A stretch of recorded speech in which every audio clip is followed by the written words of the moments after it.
दौर में सुल्तान अपने भाइयों को क्यों कत्ल करते थे? क्या भाइयों का कत्ल उस वक्त जायज करार दिया गया था?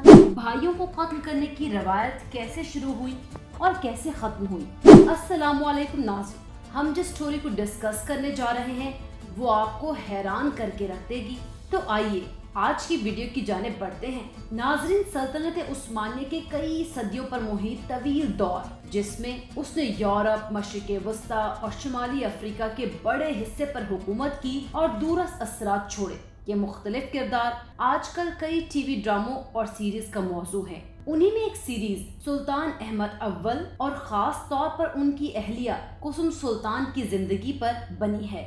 इस सीरीज में सुल्तान अहमद अपने इर्द गिर्द के लोगों और सल्तनत के आला ओहदेदारों की तरफ से मुसलसल अपने छोटे भाई को कत्ल करने के दबाव में नजर आते हैं। दुनिया की तारीख में हर मुआशरे में भाइयों, बाप, बेटों और दीगर रिश्तेदारों में तख्त के लिए कत्ल और जंगों की मिसालें मिलती हैं। तो सल्तनत उस्मानिया की तारीख में इस तरह के वाक़यात की क्या मिसालें हैं, ये आज हम आपको बताएंगे और बात शुरू करेंगे सुल्तान अहमद अव्वल के वालिद सुल्तान मोहम्मद सोम की तख्त नशीनी से। सन 1595 का एक दिन सल्तनत उस्मानिया अपने उरूज पर है। ये वो दिन है जब उस वक्त की सुपर पावर का इक़्तिदार सुल्तान मुराद सोम के इंतकाल पर उनके बेटे मोहम्मद को मिल चुका है, जो अब सुल्तान मोहम्मद सोम है। लेकिन उस दिन को तारीख में जिस वजह से याद रखा जाता है वो शायद इस्तांबुल में शाही महल में नए सुल्तान की आमद से ज्यादा वहां से 19 शहजादों के जनाजों का निकलना था। ये जनाजे नए सुल्तान मोहम्मद सोम के भाइयों के थे, जिन्हें सल्तनत में उस वक्त राइज भाइयों के कत्ल की शाही रवायत के तहत नए सुल्तान के तख्त पर बैठते ही बारी बारी गला घोंट कर हलाक कर दिया गया। तारीखदान लिखते हैं कि शहजादों को एक एक करके उनके भाई जो सुल्तान बन चुके थे के सामने लाया गया। उनमें से उम्र में सबसे बड़े शहजादे ने, जो खूबसूरत और सेहतमंद जिस्मात का मालिक था, इल्तिजा की कि मेरे आका, मेरे भाई, आप अब मेरे वालिद की जगह हो, मेरी जिंदगी इस तरह मत खत्म करो। गम से निढाल सुल्तान ने अपनी दाढ़ी नोच ली, लेकिन जवाब में एक लफ्ज न बोला। गलियों में ये जनाजे जाते हुए देखकर इस्तांबुल के शहरियों के दिल हिल गए। बताया जाता है कि सुल्तान मुराद सोम के जनाजे के एक रोज बाद ही उनके 19 शहजादों के जनाजों के मौके पर इस्तांबुल के शहरियों की दुगनी तादाद बाहर आई और हर आंख अश्कबार थी।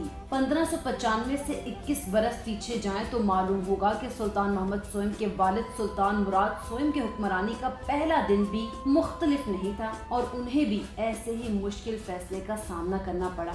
सुल्तान मुराद के वालिद सल्तनत उस्मानिया के 11वें सुल्तान सलीम दोयम का सन 1574 में 50 बरस की उम्र में इंतकाल हो गया। उस साल सल्तनत उस्मानिया ने शुमाली अफ्रीका में ट्यूनिस भी फतह कर लिया था। सल्तनत की बागडोर उनके सबसे बड़े बेटे मुराद सोम के हाथ आई, जो अपने बाद वाले भाई से 20 साल बड़े थे और उनकी जानशीनी को बज़ाहिर किसी से खतरा नहीं था। लेकिन फिर भी उन्होंने अपनी तख्त नशीनी पर अपने सब भाई मरवा दिए और जिन्हें फिर अपने वालिद सुल्तान सलीम दोयम के पहलू में दफन किया गया।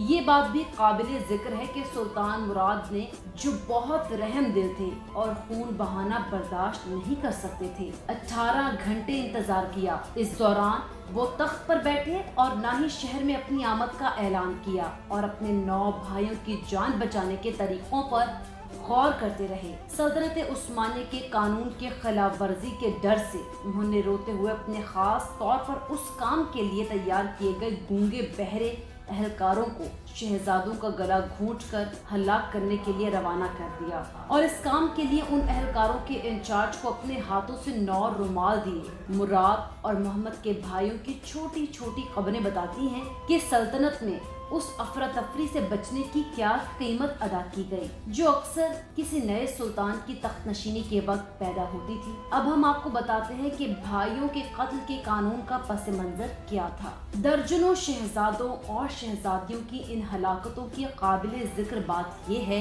कि ये शहजादों का मारे जाना किसी बगावत या किसी और जुर्म का नतीजा नहीं था, बल्कि उनमें से कुछ तो गलती करने के काबिल भी नहीं थे, जिस कानून या रवायत के तहत उन शहजादों और शहजादियों को हलाक किया गया उसकी बुनियाद तकरीबन 100 साल कबल 15वीं सदी में सुल्तान मोहम्मद दोम के दौर में रखी गई थी, जिन्होंने सन 1481 में अपनी मौत से चंद बरस कबल हिदायत दी थी, जिसके तहत नया सुल्तान अपने भाइयों को हलाक कर सकता था। मौरखीन लिखते हैं कि सुल्तान मोहम्मद दोम ने अपना जानशीन नामजद नहीं किया था, लेकिन उन्होंने अपने इंतकाल से कुछ साल कबल जानशीनी के बारे में अपने ख्यालात का इजहार कर दिया था, जिसमें उन्होंने ये कहते हुए भाइयों को मारने की बाकायदा इजाजत दी कि उनका जो भी बेटा सुल्तान बने वो ठीक करेगा, अगर वो दुनिया की बेहतरी के लिए बाकियों को हलाक कर देता है। सुल्तान मोहम्मद दोम के अपने अल्फाज में ये कानून निज़ाम आलम की बेहतरी के लिए बनाया गया और सुल्तान के मुताबिक उलमा की अक्सरियत इसके हक में है, इसलिए उसके मुताबिक कार्रवाई की जाए। तारीख दान लिखते हैं कि किसी शहजादे के मारे जाने के लिए उसका कुछ गलत करना जरूरी नहीं था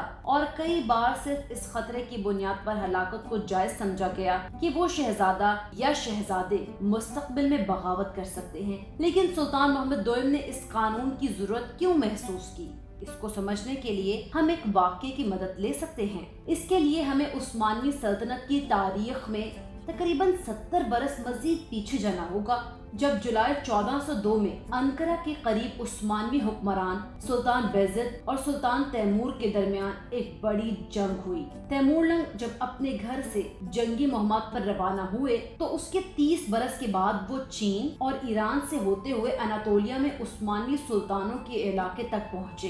तैमूर अपने आप को चंगेज खान का वारिस समझते थे और उसी बुनियाद पर उनके ख्याल में अनातोलिया सुल्जूक मंगोल इलाकों पर उनका हक था। उन्होंने अनातोलिया की मुख्तलिफ रियासतों जो उस वक्त तक उस्मानी सुल्तानों के ज़ेरे असर नहीं आई थी के दरमियान इख्तलाफात का फायदा उठाने की कोशिश की, लेकिन उस्मानवी सुल्तान बायज़िद की नजर भी उन्हीं रियासतों पर थी। इसका नतीजा ये निकला कि तैमूर और बायज़िद की फौजें 28 जुलाई 1402 को अंकारा के करीब आमने सामने आ गईं। इस जंग में सुल्तान बायज़िद को शिकस्त हुई और वो उसके बाद ज्यादा देर जिंदा नहीं रहे, जिसकी वजह से सल्तनत उस्मानिया एक मुश्किल दौर में दाखिल हो गई। अगले 20 बरस तक सल्तनत उस्मानिया को खाना जंगी की वजह से शदीद तबाही और बर्बादी का सामना करना पड़ा। बायज़िद अव्वल के चारों बेटों के अपने अपने हजारों हामी थे और वो बरसों तक आपस में लड़ते रहे। खाना जंगी के आखिर में सुल्तान का सबसे छोटा बेटा मोहम्मद अव्वल अपने भाइयों को शिकस्त देकर